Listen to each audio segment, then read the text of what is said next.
आप देख लेना। हाँ, सबको प्रदर्शन प्यार प्रदर्शन की प्यार भरी नमस्कार। हमें केदार के अंदर कल्पेश्वर महादेव के मंदिर में, ये 5वां केदार है उत्तराखंड का, देवभूमि का। सभी शिव भक्तों की तरफ से बाबा के चरणों में प्रणाम, बहुत बहुत प्रणाम, बहुत सबका आशीर्वाद। ये यहाँ पे भगवान के जटाओं की पूजा होती है कल्पेश्वर महादेव में। ये 5वें केदार हैं। साल के 12 महीने ही भगवान के यहाँ दर्शन होते हैं, शिव के दर्शन होते हैं। बहुत ही बढ़िया दिव्य दर्शन। हमारे साथ हमारे पूजनीय पुजारी नेगी जी हैं, जो कि आप सब जानते हैं कि नेगी परिवार ही हमेशा से इस मंदिर की पूजा अर्चना करते आए हैं। इनको यहाँ पे सब प्रेम से भल्ला भी बताते हैं नेगी परिवार को।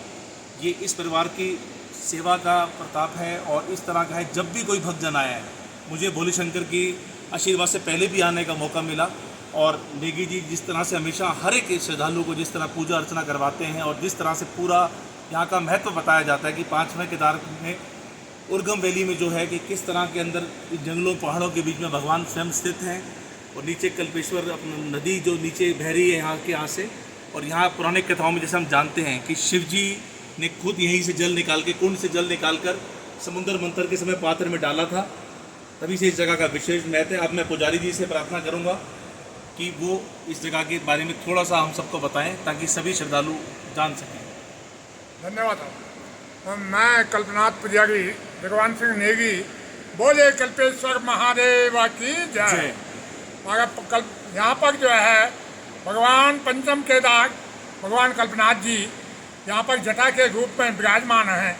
और पहला केदार जो है केदारनाथ में भगवान का पृष्ठभाग पीठ की पूजा होती है, पीठ का दर्शन होता है। दूसरा केदार जो है मध्यमेश्वर में भगवान का मध्य भाग की पूजा होती है और मध्य भाग का ही दर्शन होता है। तीसरा केदार तुंगनाथ में भुजा की पूजा होती है और भुजा का दर्शन होता है। चौथा केदार जो है रुद्रनाथ में भगवान का फेस की पूजा होती है और फेस का दर्शन होता है। पंचम केदार भगवान कल्पनाथ में जो है भगवान की जटा है, जटा की पूजा होती है और जटा का दर्शन होता है। जटा से जो है यहाँ पर जल निकलता है, पीछे कुआं है तो गंगा जी निकलती है। ये गंगा जी जो है कल्पगंगा बोलते हैं इसको। बगल में जो है गंगावती नदी बहती है। गंगावती नदी में जब कल्पगंगा का जल जाता है तो इसको कल्पगंगा बोलते हैं। कल्पगंगा जो है आगे हेलंग में त्रिवेणी में जाती है, तो त्रिवेणी में 3 नदियों का संगम होता है। इधर से जो है कल्पगंगा जाती है, पल्ली पार्क से जो है कर्मनाशा आती है और ऊपर से अलकनंदा आती है। अलकनंदा में मिल जाते हैं ये दोनों नदियाँ, और अलकनंदा जो है देवप्रयाग में जाकर करके भागीरथी से मिल जाती है। ये भगवान उत्तराखंड में 5 आलय भगवान शंकर के हैं। मध्यमयेश्वर तुंग ईश्वर रुद्र कल्पमयेश्वरम। तो यहाँ पर जो है 12 महीने पूजा होती है इस मंदिर में। और अमूमन अधिकतर जो है माघ के महीने, सावन के महीने, शिवरात्रि में काफ़ी लोग जो है यहाँ पर आते हैं, दर्शनार्थी दर्शन करते हैं, बिंदु पत्र चढ़ाते हैं, भंडारा देते हैं, और जो है लोग जो है दूर दूर से यात्री आ जाते हैं और दर्शन करने के लिए आते हैं। और ये मंदिर जो है 12 महीने खुला रहता है। बाकी जो है ये उर्गम घाटी है। उर्गम घाटी में जो है यहाँ पर 12 गाँव हैं, 12 गाँव 5 ग्राम सभाएँ। और जो है कि इस घाटी में जो है यहाँ पर जो है पंच केदार की यात्रा समाप्त होकर के पंचबद्री की यात्रा आरंभ होती है। यहाँ पर 2 किलोमीटर आगे आप जाएंगे उर्गम गाँव में, तो वहाँ पर जो है ध्यान बद्री का मंदिर विराजमान है। तो यहाँ पर से जो है ध्यान बद्री मंदिर में से पंचबद्री की यात्रा आरंभ हो जाती है। आगे आप हेलंग में जाएंगे, हेलंग से 3 किलोमीटर आगे भविष्य बद्री है। और आप जोशीमठ से आगे जाएंगे पांडुकेश्वर में, तो पांडुकेश्वर में योग बद्री है। और योग बद्रीनाथ में भगवान बद्री विशाल जी, और भविष्य बद्री जो है तपोवन के ऊपर है। सभी श्रद्धालुओं, जैसा कि आपने देखा, पुजारी जी का मैं हमेशा धन्यवाद करता हूं, और मैं कहता हूं कि ये ही भगवान के दूत हैं। दूत इसलिए है कि निष्काम जो सेवा है, जैसे अभी हमारी प्रार्थना पे इन्होंने आप सबको इतना विस्तार से बताया अब हम जो नई जनरेशन में हमें इतनी चीज़ें पुरानी कथाओं के बारे में ज्ञान नहीं होता, हम अलग अलग जगह भटकते हैं। जैसे आप सभी जानते हैं, सभी से परे जो है वो शिव है, शिवी शुरुआत है, शिवी अंत है, सब, और शिव अनंत है।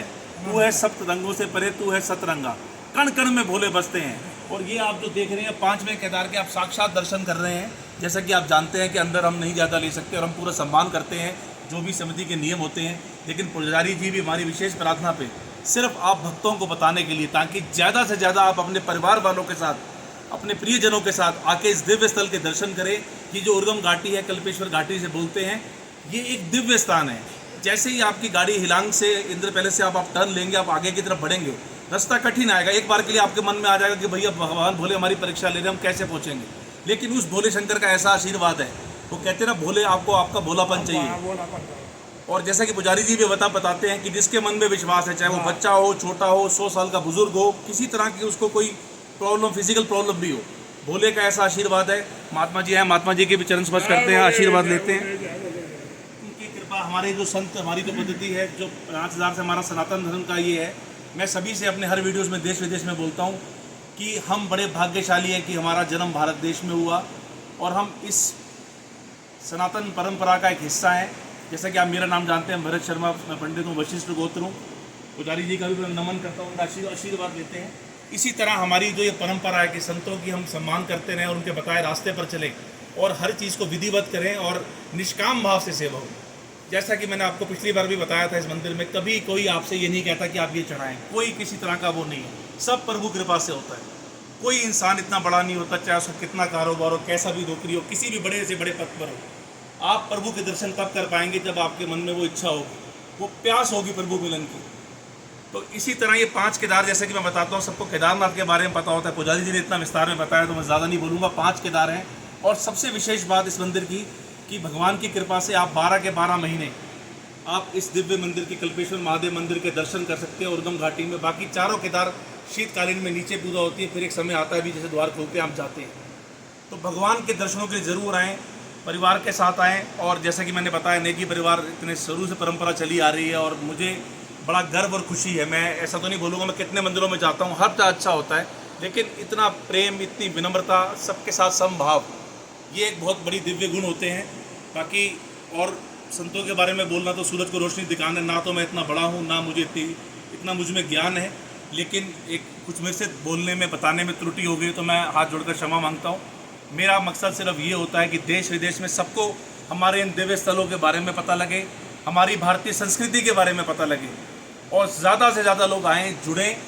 ये आत्म साक्षात्कार आपको खुद होता है। जो मैं यहाँ महसूस कर रहा हूँ, ये आप शायद वीडियो से नहीं समझ पाएंगे, इसके लिए आपको साक्षात आना पड़ेगा। इन जगहों का दिव्य महत्व होता है। यहाँ बैठ के आप जब करते हैं तब वो या आपके मन में जो भाव आता है, उससे आप एक अलग प्रगति प्राप्त करते हैं। सभी को मेरी प्यार भरी नमस्कार। एक बार जोर से सब मिलकर बोलते हैं। पुजारी जी, आप सबसे भी अनुरोध है, जयकारा वीर बजरंगी, हर हर महादेव, ओम नमः शिवाय, हर हर महादेव। ओम त्र्यंबकम यजामहे सुगंधिम पुष्टिवर्धनम उर्वारुकमिव वंदना मृत्योर्मुक्षीयमामृतात्। हर हर महादेव, हर हर महादेव। महादेव की कृपा सब पर बनी रहे और सभी